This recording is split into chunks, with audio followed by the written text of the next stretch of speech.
So again, we're going to talk about social emotional learning. Here are our outcomes, define cell, and we'll just start sort of about, who we are and why do we know this. I mean, we're both professors here of education, but between Dr. Tepe and I, we have been Head Start teachers. We have worked in childcare. We're home visitors.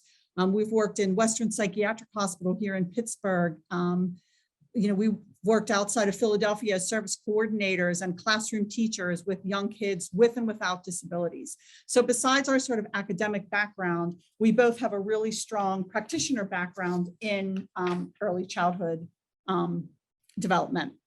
And so we sort of just wanted to start with kind of what is SEL, social emotional learning. And this is something that I feel in the early childhood field, we have always understood what this was and we've always talked about it.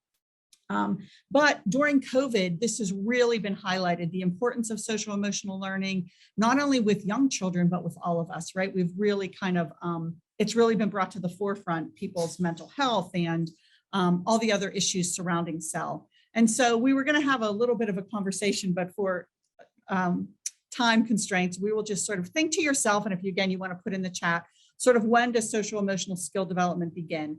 And when we work with our early childhood pre-service teachers, they often don't get this question right because they're not thinking that it really begins at birth, right? I mean, all the things that you do with a newborn baby really start to build on that social emotional learning.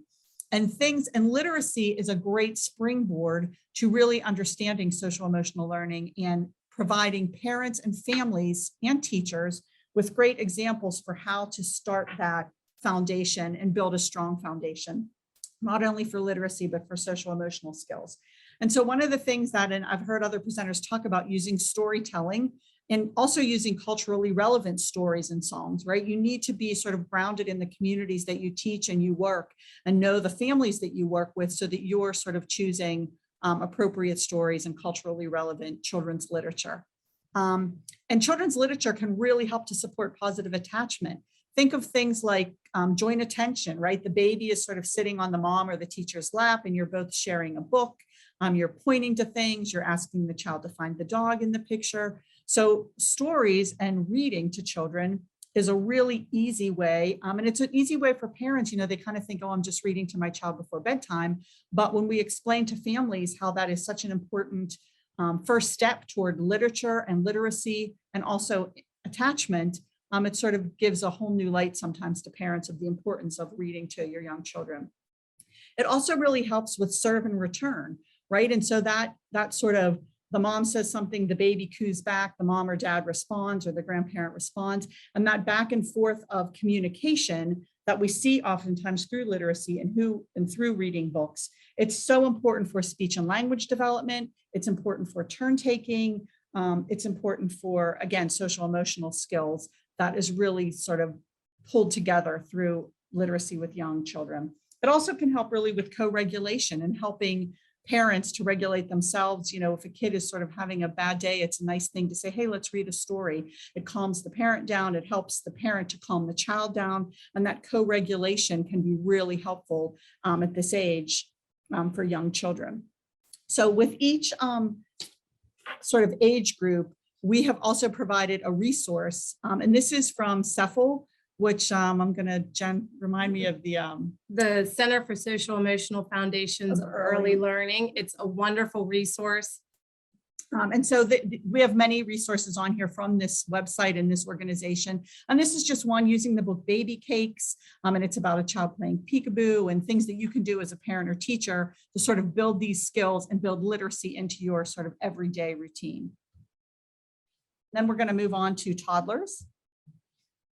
So creating an emotional vocabulary for your classroom or with your families is really important, especially for our toddlers who are having such a hard time expressing their feelings. And us as the grown-ups are trying to regulate through those episodes of having the lack of communication skills to express those emotions, and using literacy, as I have found it to be so important and helpful for both my pre-student teachers, families, and for me, myself as a teacher. This particular book, Life Doesn't Frighten Me at All, has been really helpful for a lot of our pre-student teachers who are, since COVID, we're finding a lot of, emotional dysregulation in the classroom. So this is a way to start to talk about fear in a way that projects it onto the story. And so then we start to create an emotion vocabulary for our classroom community or even within the family life. So our toddlers need a lot of support around social and emotional learning and expressing emotions, and really using stories to build that really does build a sense of trust with your little ones. So in childcare settings, we found that presenting certain topics around emotions starts with a book, a story, but then we embed those strategies into the classroom, and it helps the teacher to support those really strong emotions and reactions to life of a 2-year-old. It increases the sense of self-worth and resilience for that child, and it creates these shared feeling words so that when, so we're teaching strategies so that when those feelings come up within the classroom, we have words to describe, and then we can move on to help children develop strategies around communicating those feelings, because we know those feelings are really important to have. But what's more important in classroom and social skills is to learn how to express those emotions and problem solve and get help from peers and teachers and family. And I just want to say one other thing about the slide is that representation matters bullet point that, and we talked a little earlier about that, make sure your choices are culturally relevant. And again, much like if you need to be part of literacy to understand literacy and see yourself as a literate, contributing member of society, representation matters in those storybooks that you pick for yourself, your classroom, your pre-student teachers to use. And so we want to see people of all walks of life, all cultures, all abilities represented within our classroom libraries. So here's our example, our strategy for our toddlers. And this comes again from the Cephal Book Nook. So if you go onto the website there, they will have a lot of many books, and then they match it with specific lesson plans and strategies. So this is just the beginning of the strategy that we put as an example, but if you're interested, you can explore that website. So we know our toddlers have oftentimes have some struggles with separation. So mama, llama, Mrs. Mama is a really important one. To think about separation and anxiety around building trusting relationships with caregivers and teachers.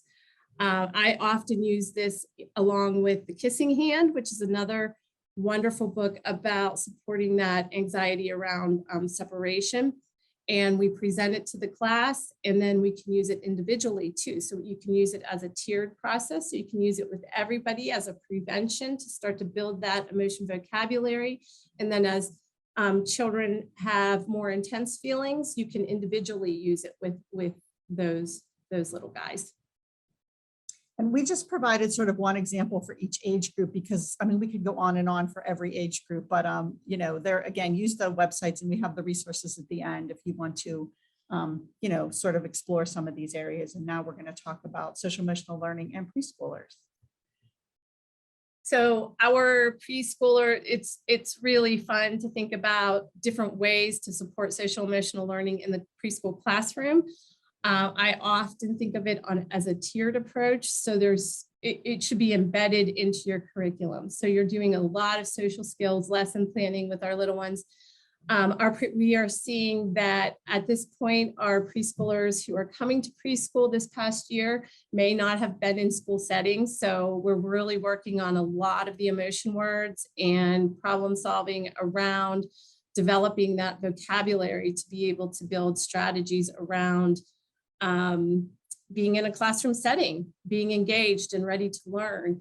And so we know that social emotional development is really important in the early years in order to build strong foundations. So We go on to kindergarten and first grade, and we're ready to regulate and be engaged learners in those in traditional classroom settings.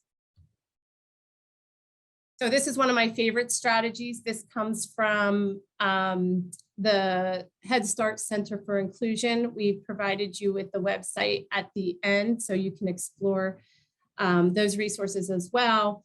What I really like about the resources, the visuals that you can combine with literacy, is that it provides a lot of diverse pictures of students so that you can match that to the needs of your classroom.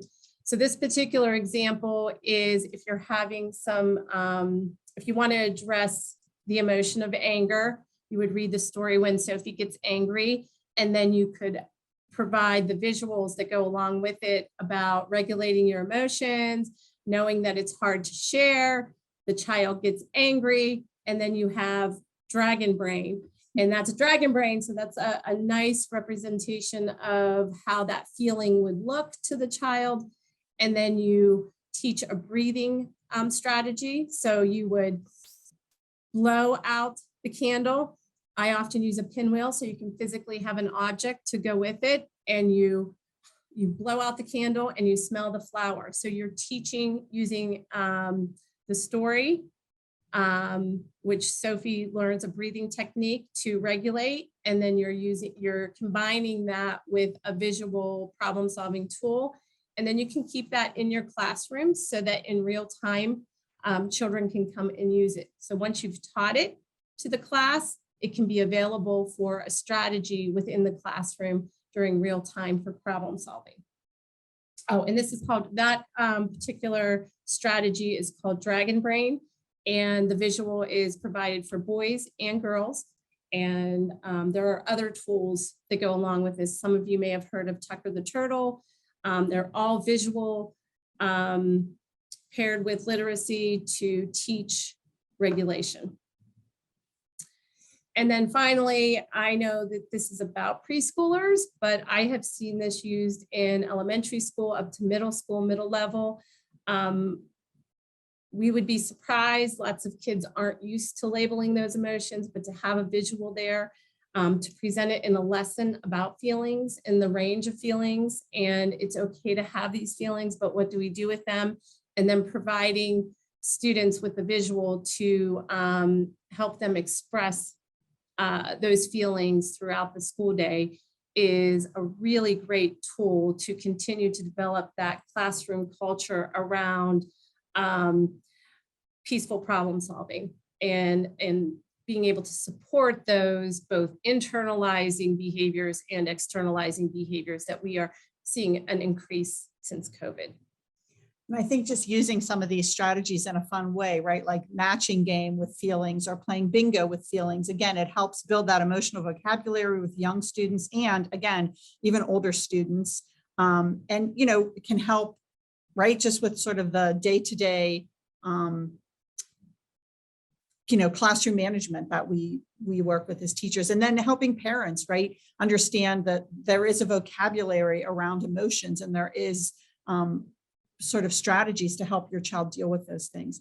These are just some, we just put some book suggestions. Some of them are probably very familiar to many of you, The Grouchy Ladybug, another Eric Carle, A Color of His Own. And I mean, if you Google, you can find lists and lists sort of books that deal with this topic.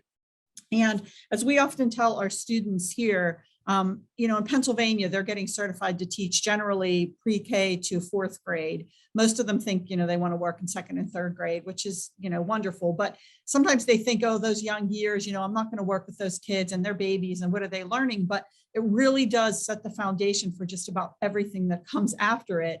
And so you really want a strong literacy foundation and a strong social emotional foundation, including emotional vocabulary words at this young age.